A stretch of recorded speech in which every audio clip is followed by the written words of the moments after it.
Bonjour tout le monde, j'espère que vous allez bien. Alors, me revoici pour une nouvelle analyse de cette nouvelle lune du 13 décembre. Donc voilà, avant de me lancer dans cette analyse très personnelle, je voulais vous remercier déjà pour ceux qui me suivent depuis plus ou moins longtemps, d'être à nouveau là, à écouter, à être intéressé par ce que j'ai à dire. Et puis je remercie aussi les nouveaux venus qui me découvriraient. J'espère que ma façon de faire vous apportera des éléments de compréhension et voilà, des choses qui vous permettront d'évoluer sur vos chemins personnels.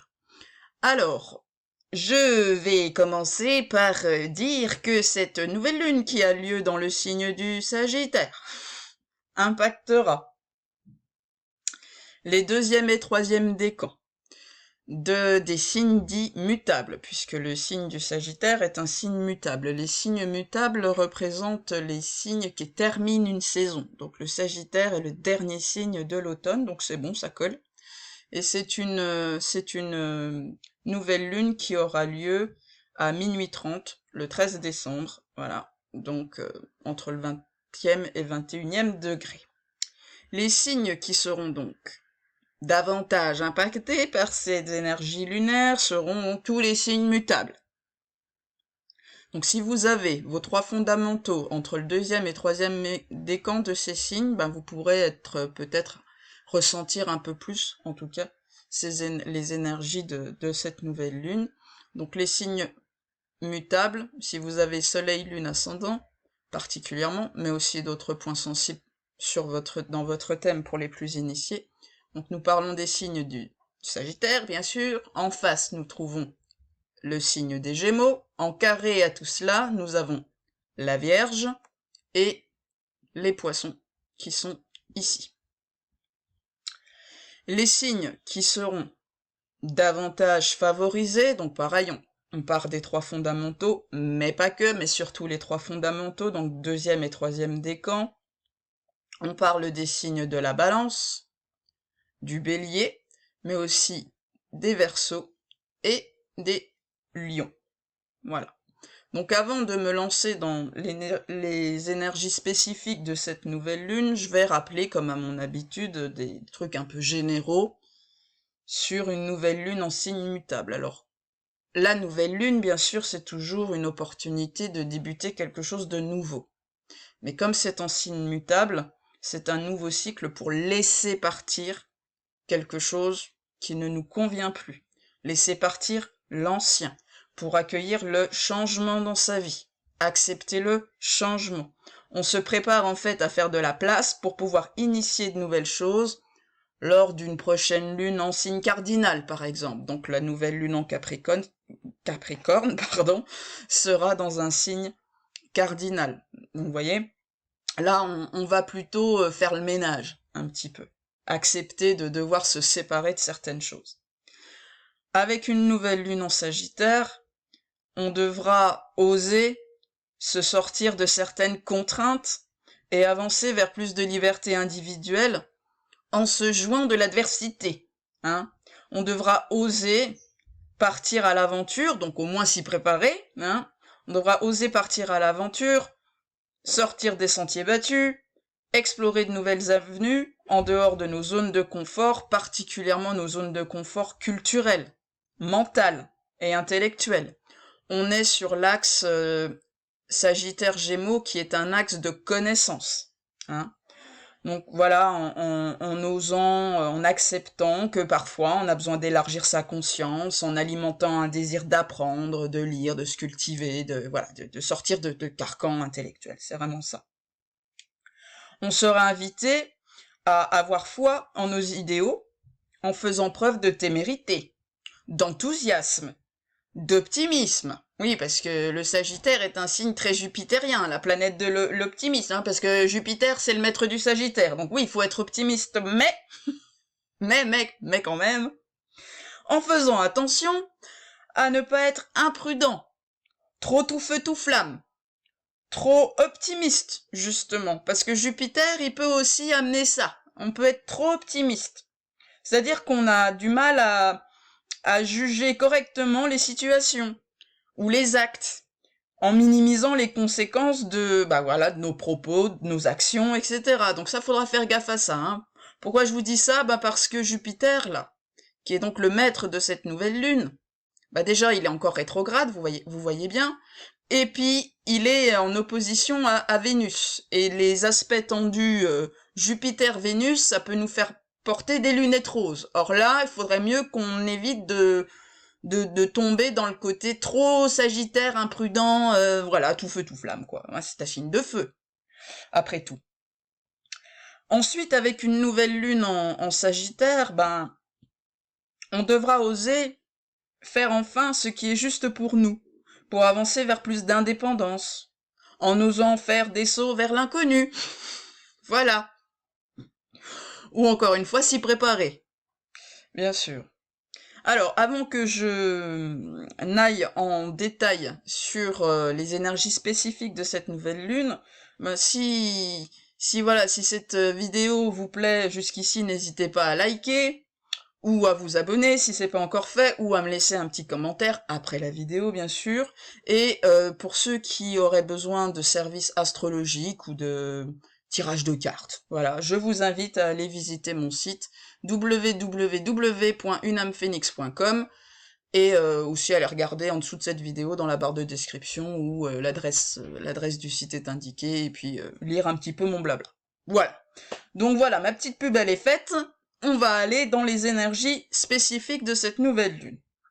Alors cette nouvelle lune, comme vous le voyez, elle est conjointe, c'est-à-dire qu'elle est pas loin, quoi, de Mars, qui est ici. Donc avec la lune et le soleil, qui sont des astres rapides, on peut considérer une orbe de plus ou moins 10-12 degrés, 12 degrés même pour la lune. Donc vous voyez que là, Mars, il est bien conjoint à la nouvelle lune, puisque la nouvelle lune est au 20e degré, 20e degré 40 minutes exactement, et que Mars, il est au 13e, donc ça fait moins de 10, donc c'est bon. On peut considérer que cet aspect est valable. Donc Mars, la planète du feu, de la combativité, donc une planète de feu dans un signe de feu, ça va booster un petit peu tout ce que cette nouvelle lune en Sagittaire nous invite à faire. Donc tout ce que je viens de vous dire là. Voilà, on va vraiment pouvoir désirer beaucoup de nouveautés, un désir important de renouveau lors de cette nouvelle lune, un désir de se libérer de certaines chaînes, de s'affirmer dans sa vérité, pour suivre les élans de notre âme. En plus, cette nouvelle lune, elle est en trigone au nœud nord en bélier, un nœud nord d'affirmation de soi, de développement d'une identité forte, tout ça. Donc là, on va pouvoir vouloir envie de faire péter, voilà, tout ce qui nous plombe, quoi, sortir de trop de conciliation, trop de retrait, trop de je n'exprime pas mes opinions avec le pôle sud là, le nœud sud en balance, je m'efface au détriment des autres, tout ça. Là, on va vouloir dire ah non, là, c'est bon, c'est fini, maintenant j'avance sur mon chemin. Mais avec une énergie Mars, Bélier donc, on pourra avoir envie de tout envoyer bouler, presque, avec des énergies de ras-le-bol, de nervosité, d'impatience, de manque d'empathie aussi, avec une conjonction Mars-Lune. Donc tout ça va falloir quand même faire gaffe, parce que on peut tomber dans les travers du Sagittaire, c'est-à-dire s'enflammer, tout feu tout flamme, ne pas penser aux conséquences, être un petit peu moi, c'est des signes de feu, c'est quand même très égo, Voilà, c'est bien d'avoir de l'ego, je dis pas, mais là on nous demande attention, ça peut être un petit peu casse-gueule. Pourquoi je vous dis ça? Parce que cette nouvelle lune là, elle est carrée à Neptune. Alors le carré en astrologie, c'est l'aspect le plus tendu. C'est lui qui va amener des situations conflictuelles, des désillusions, des murs un peu, des choses, qui vont nous demander de l'abnégation, de la détermination pour transcender certains trucs. C'est un défi karmique d'évolution, le carré. Donc forcément, ça nous amène des situations qui nous font pas forcément plaisir, mais pour qu'on puisse mieux les dépasser, voilà, faut faire preuve de combativité. Mais avec un carré à Neptune, on va prendre les mauvais côtés de Neptune. Donc Neptune qui est une possibilité de désillusion, de fantasme. Donc c'est bien de vouloir s'affirmer, de vouloir se libérer, mais faut faire attention. Est-ce qu'on part bien dans la bonne direction? Est-ce que on ne se persuaderait pas de réalités qui ne sont pas, en fait, hein? Il y a un côté comme ça avec un carré à Neptune. Donc, malgré ces énergies jupitériennes, boostées par Mars, il faudra quand même prendre le temps de réfléchir, encore une fois, pour reconsidérer les positions, les façons de comprendre les choses, ou notre manière de communiquer, faire preuve de pragmatisme. Voilà. Pourquoi je vous parle de pragmatisme? Parce que déjà, on a notre Saturne là, hein, qui va passer un petit peu de temps en Poisson. Donc il amène énormément de pragmatisme dans un signe qui ne l'est absolument pas. Nous sommes dans le signe de Neptune, hein, les Poissons. Donc Neptune en Poisson, il est très puissant, hein. Donc les rêves, les illusions, la spiritualité à outrance, les choses comme ça, le truc très éthéré de la vie. Et là, depuis février dernier, notre ami Saturne, il est en train de remettre les pieds sur Terre à beaucoup de gens. Donc cette nouvelle lune ne fait pas exception. Donc déjà, on a un Saturne qui demande à faire gaffe à pas partir dans le côté trop neptunien. Ok? En plus, notre Saturne là, il est en sextile au maître de la nouvelle lune. Donc, les élans jupitériens, excès d'optimisme, on ne voit que le bon côté des choses, rien de mauvais ne peut m'arriver, ça y est, j'ai compris et j'y vais. Attention, voilà, faut calmer un peu la bête avec ce genre de configuration. Et aussi, Saturne, qui se réfère au signe du Capricorne, donc le Capricorne qu'il a, il y a Mercure dedans. Voilà, il y a Mercure, alors, qui va entrer en rétrogradation le 14 officiellement, mais qui est en période qu'on appelle en anglais pre-shadow, et j'invite ceux qui savent comment on dit ça en français. Voilà, parce que la rétrogradation de Mercure officiellement, elle commence le 14 décembre, mais ça fait bien 10 voire 15 jours qu'on est un peu dans les énergies d'un Mercure rétrograde. Et ça sera valable aussi 15 jours après la fin de la rétrogradation, c'est-à-dire à partir du 3 janvier. Hein. Mercure va être en rétrogradation dans le signe du Capricorne puis du Sagittaire jusqu'au 3 janvier. Mais c'est pareil, hein, faudra voir... on peut avoir des problématiques de Mercure rétrograde jusqu'à mi-janvier, mais disons que pleine balle, c'est jusqu'au 3 janvier. Voilà. Et donc, avec un Mercure en Capricorne déjà, la planète de la réflexion dans un signe de terre, on nous demande de prendre le temps de réfléchir. Comme il est déjà dans des énergies de rétrogradation quelque part, on revient sur certaines choses. On réfléchit. Rétrogradation, ré. On réfléchit. D'accord? Donc, on ne se jette pas tête baissée dans tout et n'importe quoi, même si on a des élans. Il faut contenir nos élans. Parce que, après, il y a le carré à Neptune qui va bien se manifester. Voilà. Hein, donc des désillusions, des machins comme ça. Donc voilà, on est quand même... les énergies du ciel nous demandent quand même de faire attention à ces énergies sournoises en prenant le temps d'observer, de mûrir certaines idées, pour passer à l'action au juste moment, ou alors renoncer, ou tout du moins peaufiner un plan d'action pour agir, pour passer à l'action. Hein, la Mercure, c'est la planète du mouvement, donc justement, quand Mercure redeviendra direct, début janvier, voire mi-janvier, hein, pour sortir de la période post-shadow.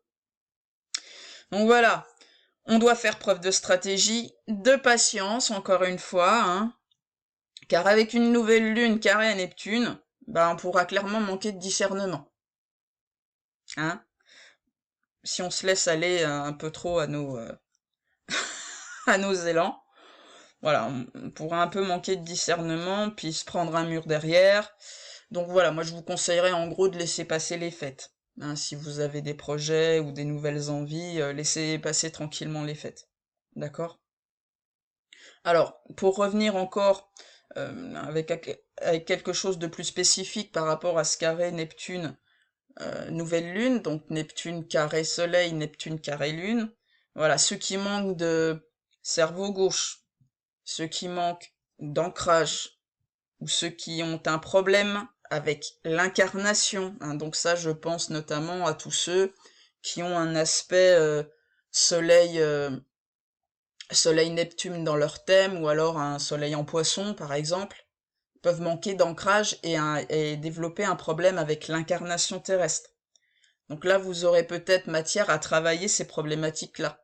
Hein, le côté trop éthéré, un côté trop perché, entre guillemets, et refus ou difficulté d'incarnation, voilà, vous pourrez avoir matière à travailler, à transcender des choses comme ça, bah parce qu'encore une fois, un carré, c'est un aspect de travail forcé, presque, hein, ou de mise en lumière de certaines réalités dont on n'avait pas conscience. Souvent dans la douleur, faut quand même bien le dire, avec un carré. Et donc ceux qui souffrent aussi d'hypersensibilité émotionnelle, donc d'hypersensibilité énergétique, donc là on est plus sur le côté Neptune carré lune, ben ils vont peut-être devoir adopter une période de retrait, de régénération, pour renforcer leur hygiène émotionnelle et énergétique. D'accord? Prendre en charge cette hypersensibilité, mais au niveau aussi énergétique. Donc, dissolution, on est sur du Neptune, dissolution de liens toxiques, dissolution de cordes éthériques, constitution de rituels personnels pour se nettoyer l'énergie, hein, et pour garder un champ énergétique propre. On est sur du Neptune, on est sur de l'éthéré, on est sur du spirituel, on est sur de l'énergétique. Donc voilà, ceux qui souffrent d'hypersensibilité, ben là, jusqu'à la fin de l'année, il faudra faire vraiment attention à bien nettoyer son champ énergétique. Et ça, c'est de manière très personnelle. Donc il y en a qui vont utiliser des pierres, il y en a qui vont utiliser de l'encens, il y en a qui vont utiliser autre chose. Voilà, c'est à soi-même, à chacun, de se constituer un truc qui parle dans le fort intérieur, parce qu'il y a que ça qui marche en fait. C'est quand ça vibre de l'intérieur et que ça fait du bien que ça marche. C'est pas en chopant la méthode de quelqu'un d'autre. D'accord? Donc là voilà, les hypersensibles, vous pourrez commencer ou être invité à réfléchir en tout cas là-dessus. Mais en règle générale, avec ce carré-là, Neptune nouvelle lune, bah faudra quand même faire attention aux entourloupes, aux illusionnistes, aux abus en tout genre, aux mensonges, aux trucs un peu c'est trop beau pour être vrai. Avec un carré Neptune Soleil, pour avoir une perte d'énergie, une flemme qui vient, mais aussi une perte de confiance en soi, avec résurgence de doute.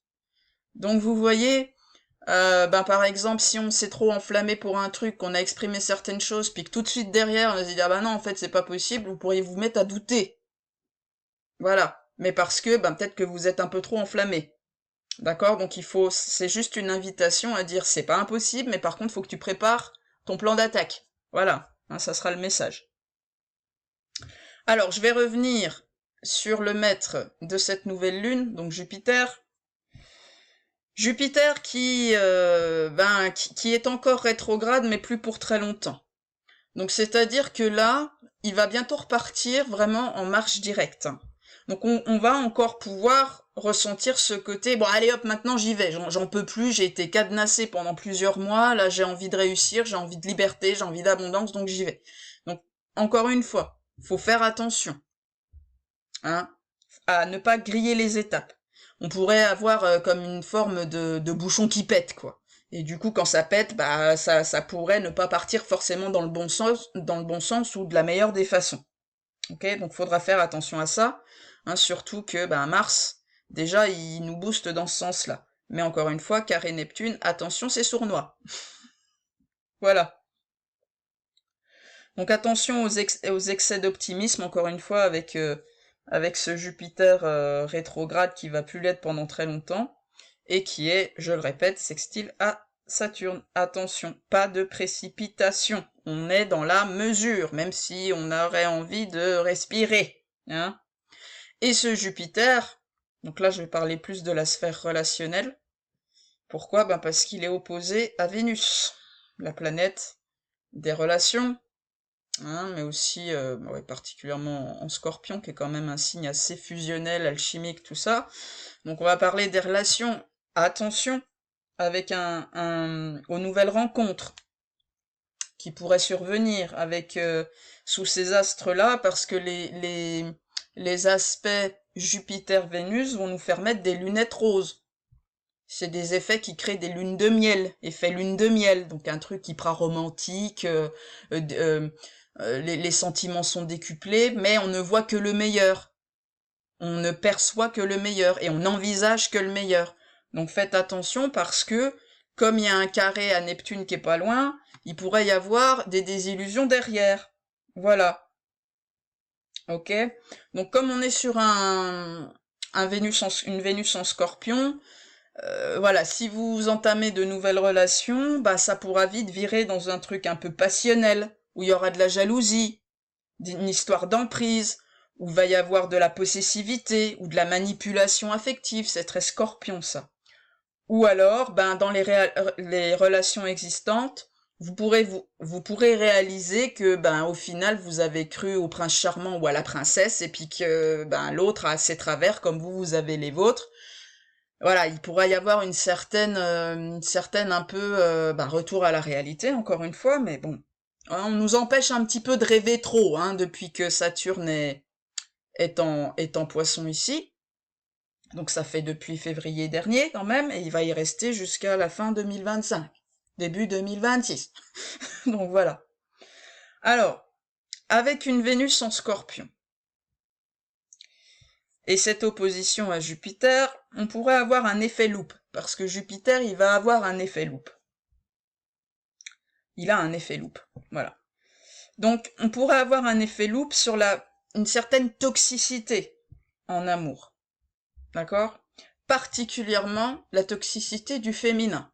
Après tout, on s'est tapé 2 mois de Mars en Scorpion où, pour pas mal, à ce que j'ai cru comprendre, pour pas mal de personnes, il y avait eu vraiment une conscientisation chez leur partenaire masculin de violence et voilà, elles ont conscientisé qu'il n'y avait pas que du lumineux, quoi, et voir qu'il y avait bien de la boue, avec des résurgences de colère, de violence, de choses comme ça. Bah là, c'est à la femme d'y passer. Donc avec une Vénus en Scorpion, certaines femmes pourront expérimenter un côté peut-être un peu vénal, séducteur, ou être mise face à cette facette de leur personnalité, qu'elles ne voyaient pas ou dont elles ne se rendaient pas compte. Voilà, un côté castrateur, manipulateur, vénal, menthe religieuse, séducteur à outrance. D'accord? Et pour ceux qui travaillent parce qu'on est quand même sur la planète qui régit le nœud sud, donc on est sur du karma, pour ceux qui travaillent en karmique, en nettoyage de mémoire, vous pourriez avoir accès à des mémoires comme ça. Alors, en Scorpion, on est sur des mémoires de sorcellerie, de domination, de castration du masculin, des choses comme ça, parce que il n'y a pas que le masculin qui a des côtés toxiques, la femme en a aussi. D'accord? Et comme Lilith, ici, qui est en Vierge, forme un sextile et un trigone à cette opposition Jupiter-Vénus, on pourra se rendre compte de dynamiques bourreau-victime, domination-soumission, côté sacrificiel, côté soumis, que ce soit l'homme ou la femme d'ailleurs, ou même en problématique karmique, tout ce qui est vœu religieux, ou vœu à une autorité supérieure, vœu de soumission à une autorité supérieure. Vous voyez? Donc oui, vœu de célibat, vœu de chasteté, vœu de sacrifice, vœu de soumission, vœu d'amour éternel, enfin des choses comme ça, quoi. Voilà, donc on peut travailler le côté féminin bafoué, sali, ou le féminin pervers, ou le féminin soumis. Voilà, donc on peut travailler plein de choses par rapport à l'énergie féminine, quoi. Ok? Donc des hommes pourront se rendre compte de ce côté-là chez leurs femmes, par exemple. Ou alors certaines personnes euh, prendront conscience qu'elles ont pu se laisser abuser par certaines femmes toxiques, au final. Voilà, bon. Ça sera à chacun de voir hein, ce qui lui arrive sur son parcours, hein, et puis de faire avec, et de prendre conscience de choses nécessaires pour qu'il puisse avancer. Voilà les amis, donc j'espère que cette analyse de la nouvelle lune vous aura convenu. Encore une fois, n'hésitez pas à me laisser un petit commentaire, à liker ou à vous abonner, et puis à visiter mon petit site. Voilà, je vous embrasse, je vous souhaite de très belles fêtes de fin d'année. Je reviendrai avant Noël pour la prochaine analyse de pleine lune. Et puis d'ici là, écoutez, prenez soin de vous et faites attention parce que c'est sournois, un Mercure rétrograde, sachant que ça va apporter des problèmes au niveau livraison, courrier, machin, en pleine en pleine effervescence de Noël. Voilà, ça risque de poser quelques petits soucis. Et puis je pense qu'il va y avoir pas mal de retours d'objets défectueux ou d'appareils défectueux les lendemains de Noël parce que Mercure rétrograde quoi. Donc ouvrez l'œil et le bon. Voilà. Allez, je vous embrasse, à bientôt.